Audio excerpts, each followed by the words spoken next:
بدترین dictator Joseph Stalin, جس کو ریڈ ٹیرر کے نام سے بھی یاد کیا جاتا ہے، انہوں نے سوویت یونین کو یوں اپنی مٹھی میں جکڑ لیا تھا جیسے کسی نے پوری قوم کی سانس روک دی ہو۔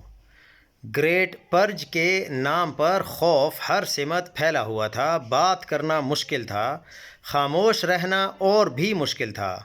اختلاف کی ادنا سی آہٹ بھی جرم ٹھہرتی، لاکھوں بے گناہ قید خانوں اور جلا وطنی میں دھکیل دیے گئے۔ وہ اپنے ہی ساتھیوں سے خائف رہتا، دن مخالفین کو مارنے میں گزرتے، راتیں بے سکونی میں گزرتیں، کیونکہ اسے خواب میں بھی دشمن نظر آتے تھے۔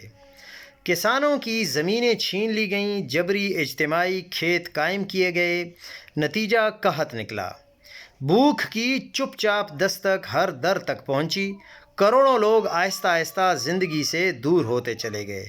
میڈیا، کتابیں، گیت سب ایک ہی لمحہ بولنے لگے، سچ پر جھوٹ کی دبیس چادر چڑھ گئی، اختلاف کا رنگ ماند پڑتا گیا۔ اسٹالن نے ملک میں جاسوسی کا ایسا جال بچھایا کہ دیواروں کے بھی کان ہو گئے۔ گھر گھر خوف نے ڈیرے ڈال دیے، بھائی بھائی سے ڈرنے لگا، جنگ جیت لی گئی، مگر قیمت ایسی تھی کہ جشن کی آواز میں ماتم کی گونج رہی۔ لاکھوں جوان مٹی کے سپرد ہو گئے، شہر آباد رہے، دل ویران ہوتے گئے۔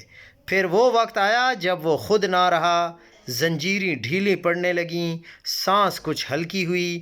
تاریخ نے فیصلہ لکھ دیا کہ ظلم جتنا بھی سخت ہو اتنا ہی عارضی ہوتا ہے۔ طاقت دیر تک چپ کرا سکتی ہے، ہمیشہ کے لیے نہیں۔